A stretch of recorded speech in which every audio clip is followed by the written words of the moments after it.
고기가 예를 들어 멧돼지가 죽었으면 바로 피를 빼거나 내장을 다 훑어내야 됩니다. 안 그러면 그 소화기 정맥으로 융털이 다 열려 있게 되죠.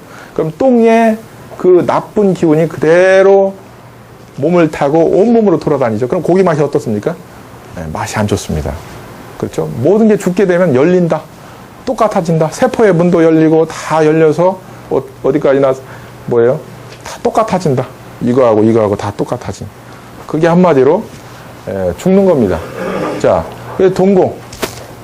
근데 동공은 적당히 조여져 있어야 되는데 우리는 적당히 조이는 것은 우리는 사는 것 자체가 스트레스입니다. 세포라는 것은 세포막에서 조이고 있습니다. 안과 밖이 똑같아지면 뭡니까? 죽은 거죠. 그래서 여기서는 영양을 받아들이고 노폐물을 빼주고 이렇게 대사를 합니다. 근데 뭐냐? 한마디로 우리가 동공이 죽으면 이렇게 벌어지는데 기본은 이 정도 되는데 이렇게 동공이 커져 있다. 애초에 커져 있는 사람도 있습니다. 날 때부터 커져 있다. 느슨하다. 그럼 이 사람은 학문도 약간 힘이 약합니다. 질관략근도 힘이 약하고요. 그리고 성격도 우유부단하고 게으르고 피곤한 스타일이 됩니다. 한마디로 기가 허한 거죠. 기가 허한 겁니다. 자, 오늘 이야기는 이해를 못 하셔도 됩니다. 어떻게 보면 홍채약이 이러이러한 것도 알 수 있다. 그죠? 자, 동공이 크면 한마디로 왜 게으를까? 이 동공이 조여지지 않고 에너지가 없기 때문에 게으른 겁니다. 에너지가 없기 때문에. 예. 그리고 이 장에 있는 뭐예요? 그 장누수증후군. 장도 이렇게 조여져야 되는데 융털에 그 막이 조여져야 되는데 조여지지 않고 다 느슨하게 되어 있습니다. 그래서 안 좋은 걸 먹으면 바로 알러지가 나오죠. 예. 독소에 민감하다. 예. 장누수증후군. 그러면 이 동공이 넓은 사람은 성격이 느리고 그렇습니다. 우유부단합니다. 좋은 얘기로는 또 반대로 좋게 표현할 수도 있겠죠. 성격이 유순하다. 유순해서 대인관계가 원만하다. 그죠? 이렇게 생각하시면 됩니다. 운동도 잘못합니다. 지구력이 떨어져서. 자, 그렇기 때문에 성격 같은 것도 몸에 따라서 나옵니다. 몸에 따라서. 자, 그리고 이 작은 그 가느다란 선이 있는데 이것을 자율신경선이라고 합니다. 자율신경선. 우리가 사실 그 의학을 전혀 문외 아닌 사람들한테는 이걸 그냥 살짝 넘어갑니다. 왜? 자꾸 얘기를 하면 아우 복잡하다 이런 얘기를 들을 수 있는데 여러분들은 많이 이제 공부를 하신 분들이 많으시기 때문에 자율신경선은 한마디로 이겁니다. 이 바깥쪽은 교감신경이 지배를 합니다. 이 근육이 있습니다. 근육. 그래서 이 교감신경이 흥분되면 이게 이렇게 딸려갑니다. 좁아지겠죠? 이쪽의 근육은 부교감신경이 지배를 합니다. 주로 소화기를 관장하죠. 네, 소화기. 그래서 여기가 이렇게 넓은 사람들은 부교감신경이 약해서 주로 소화기가 약합니다. 소화기가. 부교감신경이 강한 사람, 교감신경이 강한 사람, 예를 들어서 그걸로 갖다가 한 방에 음양을 따진다면 이게 음과 양은 정확합니다. 그냥 100%. 그죠? 제가 이걸 가지고 권도원 박사님 밑에 있을 때 이거 음체질이네요, 양체질이네요. 그러면 맞아. 그 옆에 있을 때 도울 김용옥 씨 있죠? 김용옥 씨가 권도원 선생님 밑에 있다가 어디로 갔어요? 원광대 간 겁니다. 네, 그 사람의 책에는 뭐라고 써있냐? 나는 신을 두 번 봤다. 하나는 음악의 신동 모차르트, 하나는 체질침의 신 권도원 박사. 그죠? 이렇게. 근데 홍채를 갖다 대입하면 음양이 확실합니다. 자, 그리고 이 부분을, 이쪽 면을 이제 홍채라고 합니다. 전체적으로 홍채. 홍채는 이게 수많은 핏줄, 수많은 신경다발로 되어 있습니다. 수많은 신경다발, 수많은 혈관. 이게 예를 들어 다리가 딱 부러졌다. 그러면 신경줄을 타고 머리로 가죠. 머리까지 전달이 되니까 이제 전달이 되죠. 그러다가 머리에서 끝나지 않고 눈에서 그 진동이 끝납니다. 눈에서. 그래서 눈을 보면 뇌의 상태를 알 수가 있는 겁니다. 그리고 뇌의 상태를 알면 몸의 상태를 알 수가 있는 겁니다. 네. 자, 어쨌든 홍채가 이러하다. 근데 홍채를 보면 사람마다 다르다는 걸 관찰하셔야 됩니다. 눈은 뇌에서 만들어진다. 어디서? 뇌에서 만들어진다. 자, 이 보면 요때 보면 이제 쥐하고 소하고 돼지하고 사람하고 다 똑같습니다. 그죠? 다 똑같아요. 발생학적으로 보면 다 똑같습니다. 그러면서 이렇게 점점 변하는 거죠. 자, 이렇게 보면 이 부분이 전두엽인데 뭔가 이렇게 살짝 삐져나오죠? 돌기가 삐져나옵니다. 이 말하자면 암포입니다. 암포. 눈. 점점 눈으로 변합니다. 이렇게. 그래서 뇌는 눈이고 눈은 뇌이다. 그러니까 뇌가 유일하게 밖으로 드러난 부분이 눈이다라고 생각하시면 됩니다. 우리가 수지침을 보면 손으로 진단하고 발 관리를 보면 발로 진단하고 얼굴로 진단하고 여러 가지로 진단하지만 뇌를 보면 더 좋은 진단이 될 수 있습니다. 뇌를 보면 자, 눈은 뇌에서 만들어진다. 자, 여기 보시면 예, 그 운동 영역이 나타나 있죠. 예, 손하고 혀, 얼굴에 더 많은 영역을 예, 배정하고 있다. 이 팔하고 이 다리 이쪽은 사실 뭔가 이렇게 신경이 별로 없습니다. 한마디로 이 손은 예민하게 움직여야 되고 그렇죠? 얼굴도 표정군 다양해야 되고 혀도 아주 혀처럼 놀린다고 하죠. 그래서 신경이 아주 많이 있습니다. 자, 이 유전관계입니다. 유전관계. 자, 여기 보시면 어머니는 신장이 나쁘시고 아버지는 간이 나쁘십니다. 그죠? 근데 유독 애를 낳아보면 이렇습니다. 엄마를 닮은 사람, 아빠를 닮은 사람, 그리고 강아지도 잡종계를 보면 검정개, 흰개 중에 검정개도 나오고요, 흰개도 나오고요, 얼룩 강아지도 나옵니다. 이게 그죠? 가끔 잡종 강아지는 이상한 색깔도 나옵니다. 그 속에 유전자가 여러 가지가 섞여 있기 때문에 그렇죠. 예. 자, 근데 보시면 아버지를 닮아서 간이 나쁜 아기가 나왔어요. 이때는 어머니를 닮아서 신장이 나쁜 아기가 나왔습니다.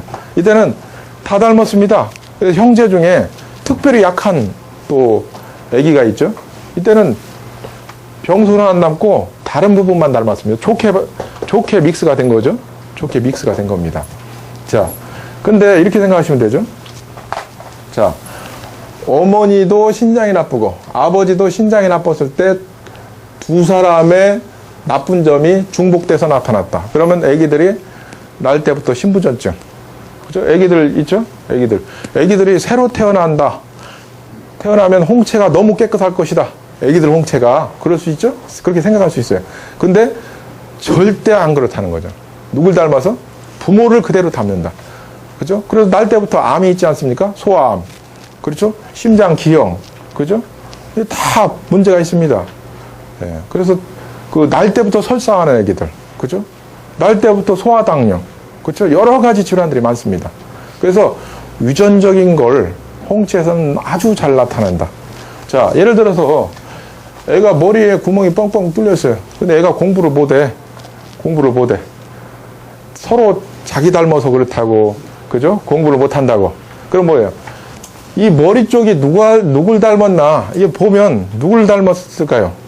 아버지를 닮아서 공부를 못한다. 그럼 부부싸움 할 필요도 없습니다. 똑같다.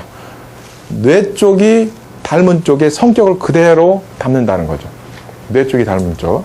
자, 그리고 이걸 체질과 관련해서 보면 어떻습니까? 체질과 관련해서 보면 예를 들어서 이 사람이 태음인이다. 간땡이가 크다. 그죠? 네, 간땡이가 크다. 아버지도 간땡이가 크다. 그래서 결혼을 했다. 근데 둘이 간이 중복돼서 나타났다. 그러면 간이 큰 사람끼리 만났습니다. 그러면 더블 간담이 아니고 간이 배 밖으로 나옵니까? 그건 절대 아니다. 간에 문제가 생겨서 근육을 영양하지 못하는 근위영양증, 로게릭병, 그죠? 근무력증이죠? 이런 병들이 유전으로 나온다는 거죠. 그리고 아토피, 그죠? 왜? 간에서 해독을 못하니까 아토피가 생깁니다. 그리고 뭐예요? 루게릭병, 그죠? 이런 것들. 스티븐 뭐예요? 저기 영국의 유명한 예, 호킹 천문학자. 이게 체질로 나타나는 병들입니다. 체질로. 그죠? 주로. 자, 어떤 사람은 천식, 어떤 사람은 중풍, 이런 게 다 이게 중복됐을 때 나타납니다. 그래서 근친끼리 결혼을 해야 됩니까? 안 해야 됩니까? 근친끼리 결혼하면 어때요? 얼굴도 생김새가 똑같은 사람끼리 결혼하고 어떻게 되면 중복됩니다. 중복. 그래서 자꾸 안 좋은 사람이 나옵니다. 안 좋은 사람. 근데 멀리 시집을 가고 멀리 장가를 가야 똑똑하다고 그러죠, 애가. 그렇죠? 왜? 전혀 다른 사람끼리 결혼을 해야 서로 믹스가 잘 나오는 겁니다. 그래서 잡종 강아지는 주사를 안 맞아도 튼튼하죠. 근데 순종 강아지들은 어때요? 빌빌빌 하죠, 맨날. 왜? 그렇게 사람들이 품종을 만든 겁니다. 이쁘게 자꾸. 예를 들어, 이 코가 쑥 들어간 이렇게 퍼그 같은 것은 코가 낮을수록 어때요? 비싸지죠? 근데 코를 골고, 그죠? 예, 자꾸 몸이 나빠집니다. 코카스 스페니얼 같은 경우는 그 개 병이 주로 간질입니다. 간질. 그죠? 간질병입니다. 그 개 품종마다 주로 병들이 있습니다. 독특한 병들이. 사람도 병이 있죠. 예, 말하자면 그 체질마다. 그래서 같은 체질끼리 결혼하면 안 된다. 예를 들어서 제가 강원도 사람하고 결혼했어요. 근데 얼굴 생김새가 같고 홍채가 똑같아. 그러면 결혼하면 안 됩니다. 서로 다른 사람끼리. 그쵸? 자, 그렇기 때문에 유전적인 분면이 너무 잘 나타난다. 그래서 체질적으로도 그대로 보시면 됩니다. 그래서 체질학적으로도 태음이는 태양인하고 결혼해야 가장 좋은 아기가 나온다고 합니다. 그죠? 네. 어떻게? 재미있습니까? 자, 이번 동공이 굉장히 큽니다. 동공이 굉장히 크죠? 네, 동공이 크다는 건 모든 관략근이 벌어져 있다. 정신이 흐리멍텅하다. 정신이 흐리멍텅할 수밖에 없습니다. 뇌 기능이 떨어질 수밖에 없어요. 왜? 뇌의 뿌리, 예를 들어서 영양을 대주는 데는 간이거든요. 간이고, 뭐랄까, 그 몸의 오장육부거든요. 동공이 큰 것은 신기허다라고 표현합니다. 신이 허하다. 몸이 무겁고 피곤하다. 몸이 무겁고 당연히 피곤하죠. 그리고 게으르다. 성격은 우유부단하고 온순하고, 그죠? 뭔가 승질 있는 사람들이 제대로 일을 합니다, 사실은. 그죠? 승질 있는 사람들이. 하다못해, 이 사람은 심리상담사가 돼도 피곤해서 못 들어줘요, 가만히. 그죠? 허리도 아프고 좀 쑤시고, 그렇게 변합니다. 저희 동공이 적당히 적은 것은 괜찮습니다. 그럭저럭. 그런데 마약을 먹어버리면 동공이 굉장히 막 쭈그러들죠. 쭈그러들 수 있어요. 네. 자, 이렇게 홍채가 사람마다 다 다르다. 여기 보면 오돌도돌 하기도 하죠. 뭔가 소보로빵처럼 오돌도돌합니다. 이거 오돌도돌한 것은 철분의 결핍입니다. 철분의 결핍. 자, 철분 결핍이 왜 나타납니까? 자, 철분을 먹어야 된다. 해먹히고 뭐고 다 먹으면 빈혈이 개선이 될까요? 개선되는 사람도 있지만 안 되는 사람이 대부분입니다. 왜? 철분이 들어가도 분해를 해야 되고 흡수를 해야 됩니다. 자, 철분의 분해는 어디서 합니까? 위장에서 합니다. 위장에서 비타민 B6가 있어서 그 호르몬을 분비하죠. 그리고 염산이라는 게 분비되죠. 위산이. 그래서 그 빨간 고기에 있는 피에 있는 거기에 그 단백질을 분해를 하죠. 펩시노겐이. 그랬을 때 철분이 분해돼서 소장으로 흘러갑니다. 그래서 소장에서 흡수를 하는 겁니다. 그럼 위장이 나쁘면 당연히 빈혈이 생기죠. 그죠? 철분이 모자라게 되죠. 자, 철분이 피가 빨간색인 이유는 뭡니까? 적혈구가 빨간색인 이유. 적혈구가 빨간색인 이유는 철분 때문에 그렇습니다. 철은 잘 녹슬죠. 녹슬다는 것은 산소하고 결합을 잘한다. 산소하고, 그죠? 산소하고 결합을 잘한다. 새빨갛게 녹슬었다 그러잖아요. 새파랗게 녹슬은 건 뭡니까? 동입니다. 그죠? 자, 산소하고 결합을 잘한다. 자, 그래서 철 하나는 산소를 4개를 붙여줍니다. 헤모글로빈이죠? 산소를 4개 붙여주죠. 헤모글로빈이. 그죠? 근데 여기 철분이 빠져있다. 그럼 산소는 결합이 안 됩니다. 그러니까 산소가 결합